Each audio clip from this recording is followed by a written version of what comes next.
Alas 5:10 na, 1 Western Visayas na.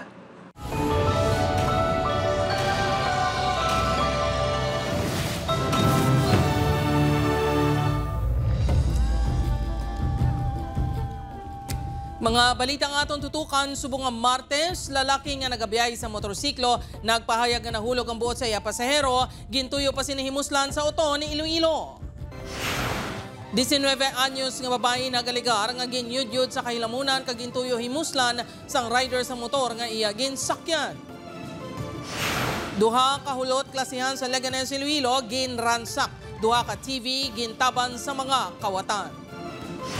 90 centavos per kilowatt hour nga buhin sa sukos ang kuryente ginpatuman sa Iloilo City. Pila ka konsumidor ginkalipay ang pagnubo sa presyo. Kagini magnubo sa 500 ka individual sa Western Visayas nagakapatay kada tuig bango sa road accident suno sa LTO 6.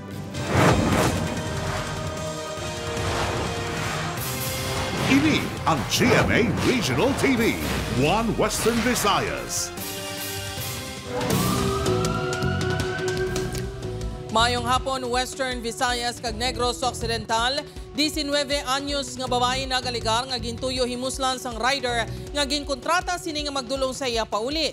Biktima nakaluwas matapos nga nakapangayo sang bulig. Si John Sala nakatuto. Hustisya ang ginasigitan sang 19 anyos nga babae ginkilala kay alias Abi. Tumandok sang Pasig City apang temporaryo nagapuyo sa Ibawan Pavia.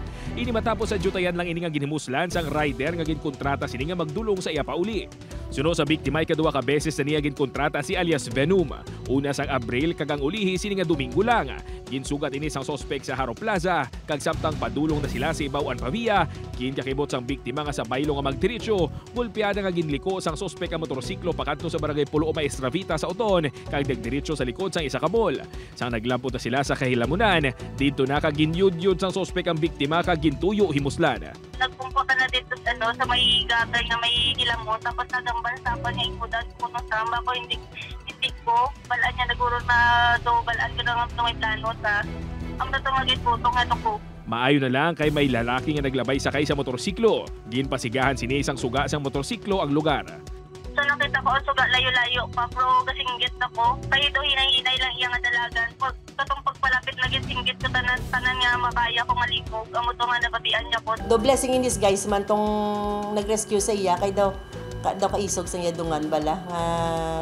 Grabe gid ang instinct yang mabulikan atong nga nagapangayo sang bulig. Suno kay alias Abi, nag-ako sa iya si alias Venom nga naluyag ini sa iya, butangan nahimo siniya nga mga akto. Ito ang sa kasyenta yun, sakto may burger pa kumaan napakal, yung tao ko na lang man sa iya. Tapos ako totoo nga nagambal sa ako naluyag ko na sa kayo magbugot ko no. Nagapabilin pa nga at large ang sospek apang nagpakikangot ng Oton MPS LTO, agud makuha ang registration sa iya motorsiklo kag ang matuod sining ngalan. Dugang pa sang biktima, ginakulba ni bangod tub-tub subong, nagatchat sa gihapon sa iyang sospek. Magtubo na lang siya. Kaya nagambal man sa sapon niya, nagapangayang man siya kapasensya din. Gintinguan sang news team malabot ang sospek apang wala ini naga-reply sa amon mga mensahe. Upo kay Marvin Lauderes, John Sala, 1 Western Visayas. Mga kapuso, duwa ka hulot klasihan sa Leganes Iloilo ginransak. Duwa ka TV gintaban sa mga kawatan. Si Zen Kilantang Sasa nakatutok.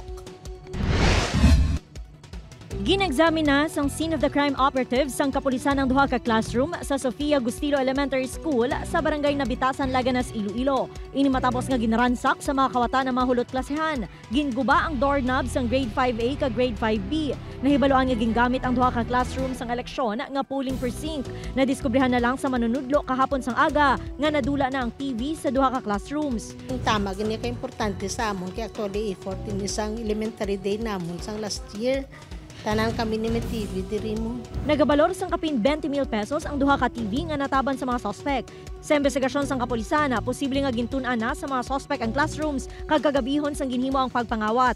Pagkatas po na eleksyon, wala pong work, weekends po yun, and then a week after, wala po yung mga teachers natin doon. So, nagkaroon po ng opportunity yung mga kawatan. Wala sang CCTV camera sa palibot sang eskwelahan. Nagaplanong school head nga magpangayo sang bulig sa LGU agud mag-hire sa manugbantay sa eskwelahan agud malikawan nga masulit ang insidente. I-follow up ko ang gin-request ko kay Mayor nga ingatanod kay nga watchman kay wala na di kami sing tanod, may ara lang kami nga nagpatigayon na dapat tabok sa kabataan. May ginatubod na nga persons of interest ng kapulisan sa natabo nga pagpangawat. Upod kay Cirilo Randuque, Zen Kinantang Sasa, One Western Visayas. Mga kapuso, 90 centimos per kilowatt hour nga buhin sa sukod sa kuryente ginpatuman sa Iloilo City. Samtang pila ka motorista nagalalain sa ginpatuman nga masobra, piso nga saka sa presyo sang gatong. Si Zen Kilantang Sasa nakatuto. Sumugod sa May 18, nag-epekto na sa electricity bill sa mga konsumidor sa Iloilo City ang pagnubo sa sukot sa kuryente sa More Power. 90 centimos per kilowatt hour ang ginubo sa residential electricity rate. Halin sa 12 pesos 0.3 centavos, nangin 11 pesos and 13 centavos per kilowatt hour na ini. Ang pagnubo sa sukot sa kuryente ang resulta sa pagpanaugman sa generation kag transmission cost kag pagnubo sa presyo sa wholesale electricity spot market. Primarily because ang WESN nagnubo from around 543 of the past month, naging 445 na lang. Balando, relatively ang prices sa market nagnubo siya kay do hindi amog ni bala kainit ang natabo subong compared with the previous years. Para kay Manang Elvira, yadi pang pagnubo bangod inugbakal pa ini sang ila pagkaon sa baylo nga magkadto sa inugbayad sa kuryente. Thank you, Lord. Kamahal nga daan sang kun 5,000 imobel baydan mo pila nga daan maiban sa 1990 yadi pa na. Samtang sa initial computation sang Eleco 1, halin sa 14 pesos and 3 centavos per kilowatt hour, mangin 13 pesos and 2 centavos per kilowatt hour na ini, subong nga bulan. Magapagwa man sang bago nga power rate ang Eleco 1 sa tion nga ma-finalize na. Kung good news ang nabaton sa mga konsumidor sang kuryente, bad news naman para sa mga motorista. Inibangod umpisa subong adlaw, nagpatuman sang big time oil price hike ang mga oil company. 1 peso and 70 centavos kada litro ang ginsaka sa diesel. 1 peso and 20 centavos kada litro ang gindugang sa gasolina kag kerosene. Nagalalain naman ang pila ka motorista bangod dako katama ang ginsaka sa presyo sang gatong nga dugang naman nga palasanon. Sakit yun kay siyempre buhen para sa kita mo. Kag sa imo nga madala sa balay mo, imbes nga makadto sa pagkaon mo, balayran sa balay niya makadto pa sa gasolina. Upod kay Cirilo Randuque, Zen Kinantang Sasa, One Western Visayas.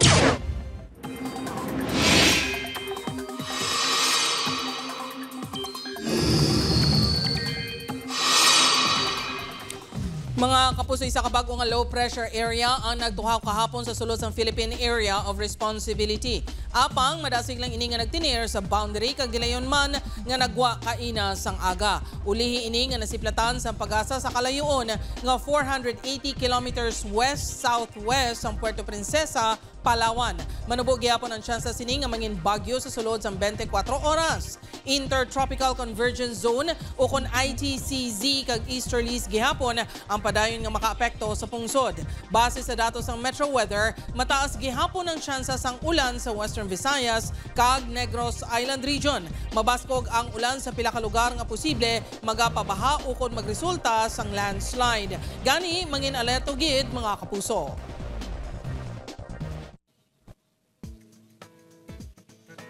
Exciting! Mga puso, liwat naman ipasalida ang manamit inasal sa mga Bacolod doon pinaagi sa Bacolod Chicken Inasal Festival. Subong tuig 2025, all systems go na para sa nagkainlain ng aktibidad niya hiwaton sa tatlo ka festival sites sumalin May 21 tubtob Mayo 25. Buwas ng ceremonial grilling kung sa din matilawan ang manamit inasal sa mga Bacolod noon. Bantayan man ang Inasal Photo Exhibit, Sugba Festival, Sinamak, kag Hot Sauce Making, Chicken Inasal Awards, kag ang Inasal Dance Competition. Siyempre, magabisita sa City of Smiles, ang prinsesa ng City Jail Stars, nga sa Beauty Gonzales, kag Sofia Pablo sa May 22, 4 p.m. sa Manukan Country sa SM Bacolod City. We want people to savor our iconic dish. At the same time, promote Bacolod City as a vibrant culinary hub and cultural hub, and so many others, so many opportunities like livelihood, jobs, revenues. Ini ang GMA Regional TV, One Western Visayas.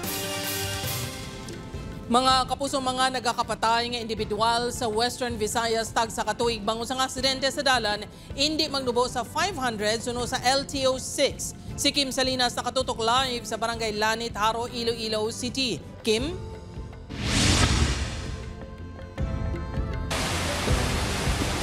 Jert, sa tunga sang nagakalatabo nga mga aksidente sa dalan kag pag-obserbar sang Road Safety Month, napahanumdum gid sang LTO-6 ang hugot nga pagtuman sa mga pagsulundan sa dalan agud malikawan ang disgrasya. Ginbawian sang kabuhi ang 63 anyos nga driver sang van sang nakamugo ini sa Ceres Bus sa Barangay Pandan Antique kahapon. Sa amuman nga adlaw, dugang nga 3 ka kabuhi ang nauta sa nabungguan sang tanker truck ang isa ka tricycle sa Barangay Ochando, New Washington, Naklan. Ini ang pilalang sa madamo nga aksidente nga nagluntad sa dalanon subong nga tuig. Sunod sa records ng Land Transportation Office 6, hindi magnubo sa 5 kagatos ang nagakapatay sa Western Visayas bangod sa road accidents tag sa katuig. Masobra 4,000 ang nagkasalamaran, kalabanan niya kabangdanan, amo ang reckless driving. Ini ang tuyo mapanubo sa LTO-6 subong nga tuig. Paagi sa masgin pasangkad nga information drive, ilabi na subong nga Road Safety Month. Gusto naman ako gining numbers by the end of the year, no? That way we know if our programs are successful. Kung di siya mag-successful, i-re-strategize tayo.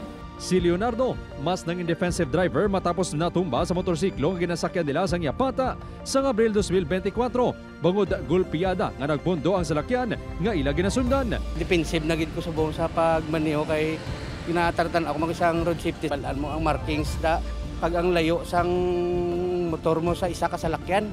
Magluwas sa information drive, ginapasangkad man sang LTO-6 ang ila law enforcement kasubong sa pagdakop sa mga hindi lisensyado nga driver. Paagi sini, ginalantaw mabuhinan ang aksidente sa dalan.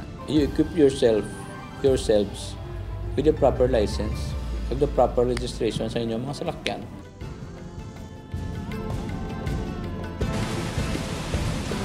Jert, nag-aapilar gid ang LTO-6 sa mga stakeholders, ilabi na sa mga motorista nga bululigan ang pagtap na sa mga aksidente sa dalan bangod ang safety sa dalanon ang hindi lang katungdanan sa mga otoridad kundi isa ka shared responsibility. Jert? Madamo gid nga salamat, Kim Salinas.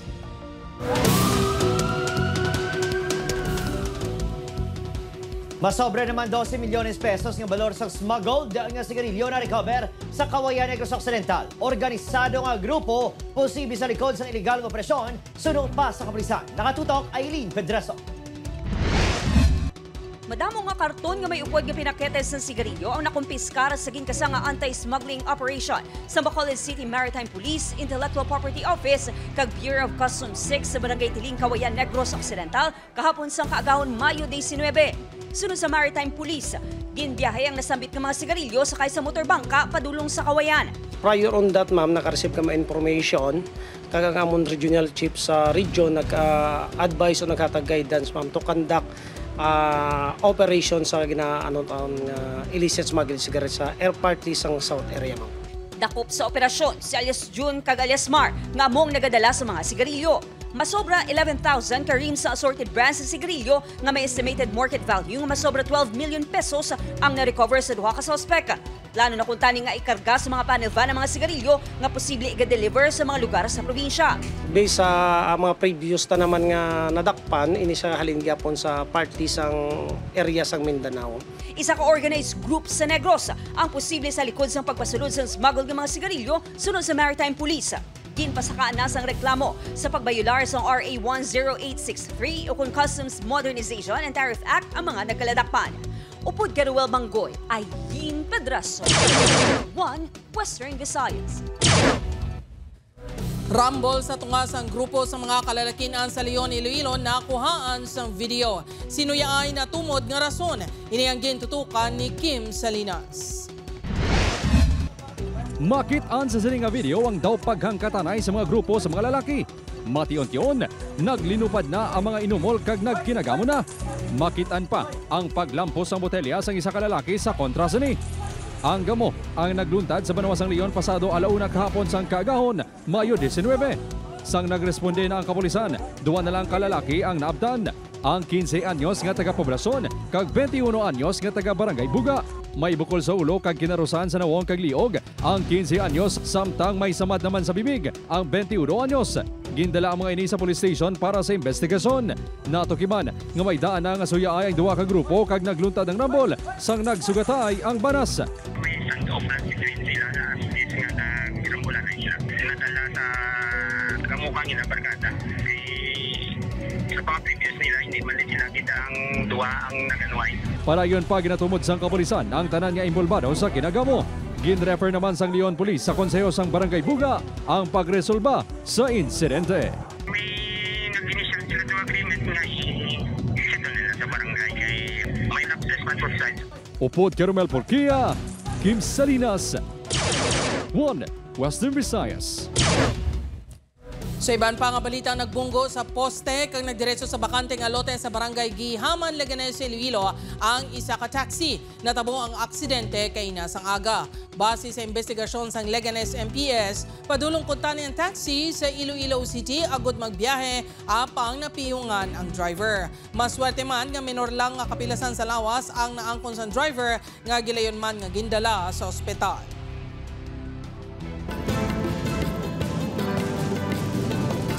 Kaso sang hand, foot, and mouth disease sa Iloilo nagsaka sang 100% subong nga 2025 kung ikumpara sang 2024. Si Zen Kilantang Sasa nakatuto. 100% ang ginsaka sa mga kaso sang hand, foot, and mouth disease sa probinsya sang Iloilo. Base sa datos ng Iloilo Provincial Health Office, naglabot sa 534 ang kaso sang HFMD halin sang Enero, tubtob Mayo 10 subong nga tuig. Mas mataas ini kung ikumparar sa pareho nga tion sang 2024 nga may 267 lang. Sunod sa Iloilo PHO, kalabanan sa sulod sang Panimalay, nakuha sang kabataan ang exposure sa balatian. Pwede nga madala sa mga himata nga nagagwa sulod sa balay ang virus, kag malatnan ang mga bata pinaagi sa paghalok kag paghakos. Mahimo man ini nga makuha sa mga bata sa paghampang sa kasubo nga bata, sa daycare centers, playhouse kag iban pa. May makita kita nga mga lesions or may mga rash sa ilakamot or sa tiil. Kag sa baba, hindi na lang pagpalagawon pa kay para hindi na makapaglaton pa sa iban. Ang iloy nga si Jessa nagaaligmat man sa pagbantay sa iya kabataan na ilabi na ang isa sini ka bata ang nakaagi na sang HFMD. Una nga naglamuti ang baba sini kag nadulaan sang gana sa pagkaon. Hindi ko siya makita sa dila pero ari sa may dalom sang iya nga dila bla. Daw dire naton malaw. Tapos hindi siya makakaon pero ginaano lang siya naman ginalagaw-lagawan. Amo lang na para kakaon siya. Lakip sa sintomas ng HFMD ang hilanat kag grasya sa siko, dapa-dapa kag likod sang bata. Ginpanumdum sang health authorities ang ginikana na nga masami hugasan ang kamot sang kabataan kag ipabilin ang proper hygiene agud makalikaw sa balatian. Upod kay Cirilo Randuque, Zen Kilantang Sasa, 1 Western Visayas.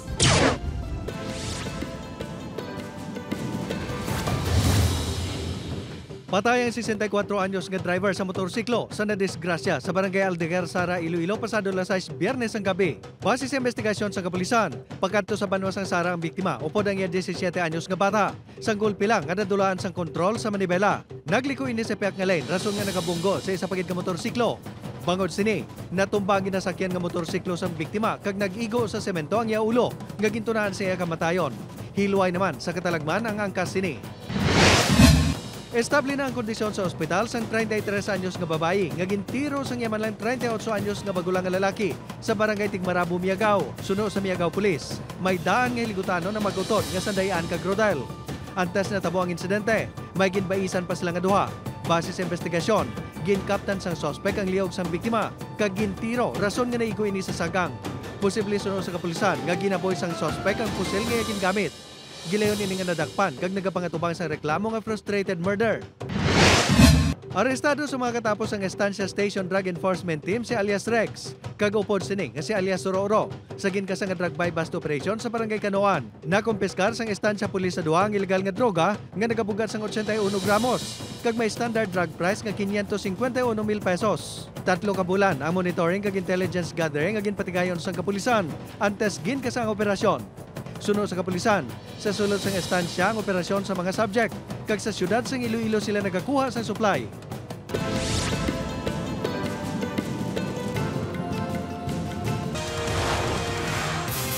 Ini ang GMA Regional TV, One Western Visayas. Mga kapuso na talana nga umpisahan buwas, Mayo 21 ang releasing sang honoraria sang poll workers sa Iloilo City. Sunod sa Iloilo City Comelec, malapit sa 3,000 ka nagserbi sa eleksyon ang makabaton na sang honorarium. Hiwaton sa isa ka mall sa city proper ang tagtaganay. Mahimong ang makuha sang poll workers ang kwarta sa in-charge sang kada distrito. Magalawig sang 3 ka adlaw ang releasing sang honorarium tubtub sa Biyernes, May 23.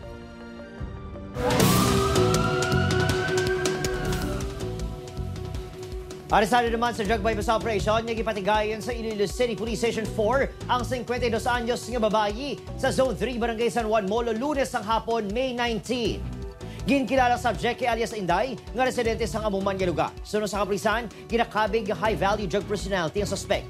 100 grams sang suspected shabu nga nagablor sang 680,000 pesos ang na-recover gikan sa suspect. Sa impormasyon niya nakuha sa kapulisan, nagakuha sang supply sang illegal nga droga ang subject sa Bacau, Mandurriao kag sa Muntinlupa sa Metro Manila. Napuhag ang mga residente sa Barangay Abilay Norte, Oton, Iloilo matapos nakitaan ang isa ka lalaki nga may mga lagob kag bakira sa talamnan kaina sang aga. Ginapatihan nga nakabunggo ini sa poste sang kuryente samtang nagamaneho sa motorsiklo pasado alas 10:30 kagabi, Mayo 19. Ginkilala ang biktima kay alias Ray, residente sa Maasin, Iloilo. Base sa inisyal nga investigasyon sa Oton MPS, naghalin sa Ray sa Barangay Abilay Sur matapos mag-inom-inom upod sa iya mga himata. Sunod sa kapulisan, gintuyo pa nga punggan sa iya mga himata si Ray nga hindi na magpauli sa Maasin apang nagpamilit ini. Sa panaysayo ni Ray sa kapulisan, posible kuno nga na-sideswipe siya sa isa ka salakyan. Apang base sa inisyal nga investigasyon sa kapulisan, nakitaan nga may gas-gas ang poste sa kuryente sa lugar, rason nga ginapatihan nga siya mismo ang nagbunggo diri.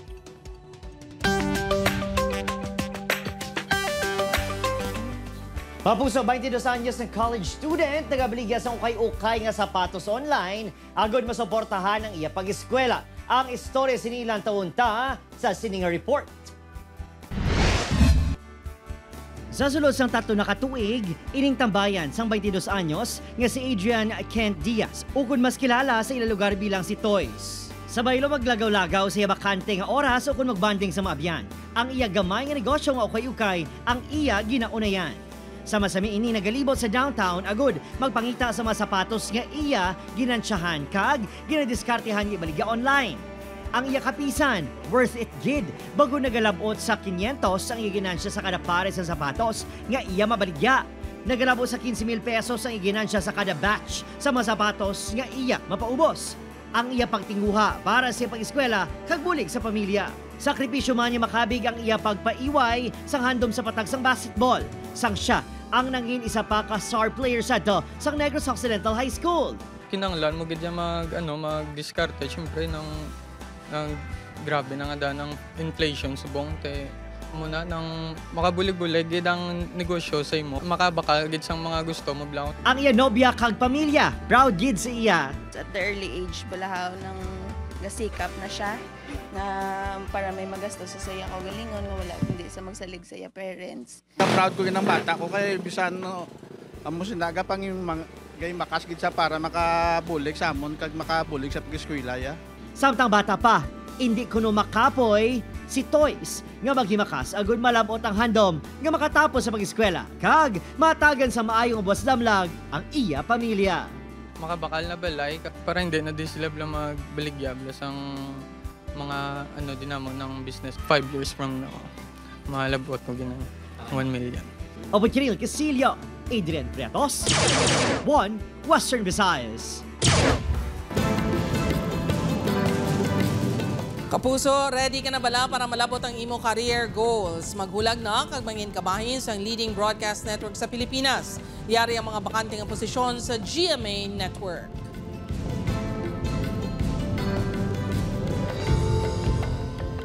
Sa mga interesadong aplikante, pwede ka mong magbisita sa www.careers.gmanetwork.com.